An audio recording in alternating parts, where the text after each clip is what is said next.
ایسا نہیں ہو سکتا کہ مسلمان صحت مند ہو اور اس کی زندگی میں ارکان اسلام کی اہمیت نہ ہو۔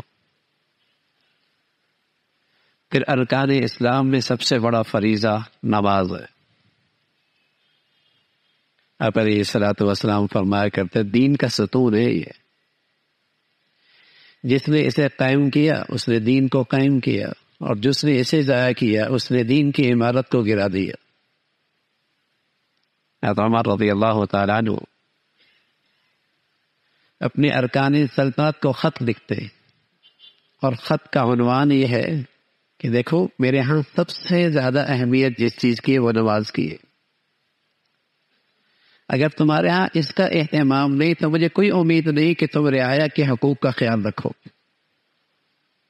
اگر تم اسے ضائع کرو گے تو مجھے تم سے کوئی امید نہیں کہ تم رعایا کے معاملات کو صحیح طور پہ اختیار، معاملہ انصاف کا کرو گے۔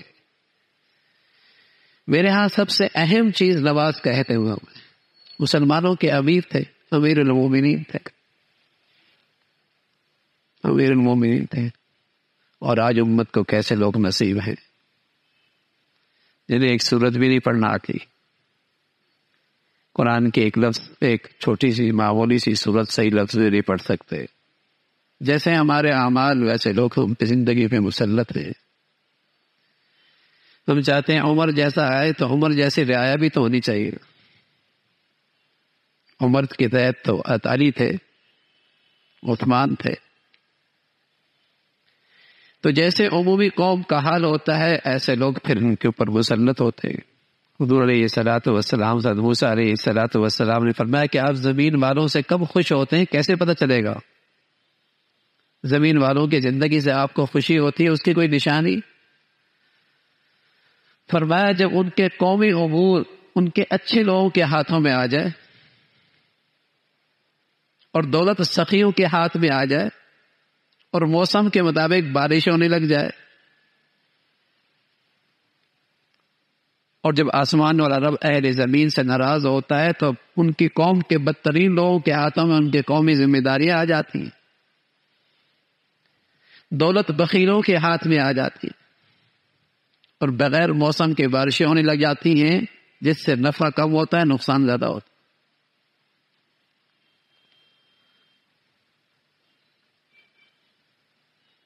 تو ایک مومن سچا اور ایک مسلم سچا، المسلم الصادق، اس کے ہاں ارکان اسلام کی بڑی اہمیت، فرائض اسلام، ارکان اسلام کی بڑی اہمیت، اور ان میں سب سے بڑا فریضہ نماز ہے۔ حضور علیہ الصلوۃ والسلام سے پوچھا گیا یا رسول اللہ ای الاعمال افضل، سب سے بڑا عمل کیا ہے؟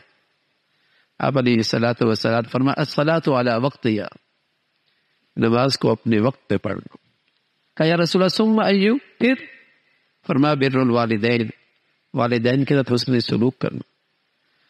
کہا ثم ای یا رسول اللہ، اس کے بعد فرمایا الجہاد فی سبیل اللہ کے راستے میں جہاد۔ تو ارکان اسلام میں سب سے پہلا درجہ نماز کا اہتمام، اور ایک سچا مسلمان اس کا بڑا اہتمام کرتا ہے جو اس کی طہارت میں، پاکیزگی میں اور زیادہ اضافہ کرتا۔